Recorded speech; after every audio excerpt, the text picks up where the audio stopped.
Assalamualaikum warahmatullahi wabarakatuh. Perkenalkan, nama saya Sukma Fatimah. Saya dari Psikologi kelas B. Saya di sini akan menjelaskan tentang tafsir ilmiah tentang pembusukan dengan pendekatan Bayani, Burhani, dan Irfani. 3 paradigma pemikiran, yaitu ada Bayani, Irfani, dan Burhani.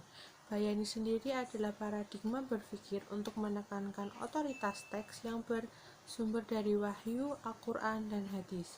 Metode ini sangat terikat dengan teks wahyu dan tidak berani untuk menafsirkan secara rasional kontekstual.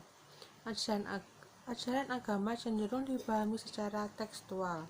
Terdapat ciri-cirinya, yaitu teks sebagai pijakan utama, tekstual yaitu sesuai dengan bunyi teksnya, pemahamannya kaku atau tidak kontekstual, mengabaikan konteks sehingga hasil penafsirannya atau pemahamannya kaku dan keras. Terdapat contohnya, yaitu gerakan terorisme, gerakan ISIS, gerakan ormas-ormas yang berjuang menegakkan khilafah seperti HTI, dan kelompok ekstremisme. Kesimpulannya, kelompok ini menafsirkan ayat jihad apa adanya, tidak melihat konteks kapan ayat turun dan harus ditafsirkan. Kelompok ini biasanya lemah ilmu dan metodologi dalam memahami Al-Quran dan hadis. Belajarnya hanya dari buku-buku terjemahan, dari Google, YouTube, dan lain sebagainya. Akhirnya, pemahaman jauh dari kebenaran melahirkan produk pemikiran yang menganggap dirinya paling benar dan mudah menyalahkan orang lain. Yang kedua adalah Irfani. Irfani yaitu paradigma berpikir yang berpijak pada intuisi atau wahyu. Irfani juga dipahami sebagai upaya mencari makna di balik teks. Paradigma berpikirnya melibatkan wilayah ilahiyah.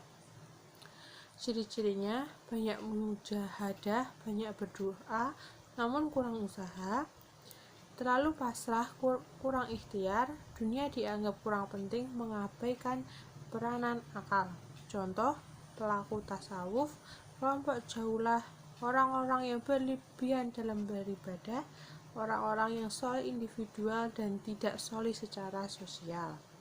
Kesimpulannya, kelompok ini adalah kelompok religius, namun kebanyakan dari kelompok ini cenderung soleh secara individual dan kurang soleh secara sosial. Yang ketiga yaitu Burhani, yaitu paradigma berpikir yang berpijak pada peranan akal, ijtihad atau ilmu pengetahuan. Metode ini berupaya memahami dan menjelaskan ajaran-ajaran Islam melalui argumentasi yang logis dengan menggunakan berbagai disiplin keilmuan. Ciri-cirinya yaitu akal mempunyai peran lebih, mengedepankan ijtihad duniawiyah, modern, dan tidak terikat atau kurang percaya dengan teks atau intuisi. Contoh, kelompok saintis negara berkembang yaitu Amerika Serikat dan Korea. Unsur Burhani terdapat dari adab, Bayani, dan Irfani. Kesimpulannya, Burhani adalah kelompok-kelompok yang mengedepankan ilmu pengetahuan dan teknologi mereka maju dan berkembang. Teks dan ekonominya maju, modernisasi dan kontekstualis, namun kelemahannya gersang secara spiritualis.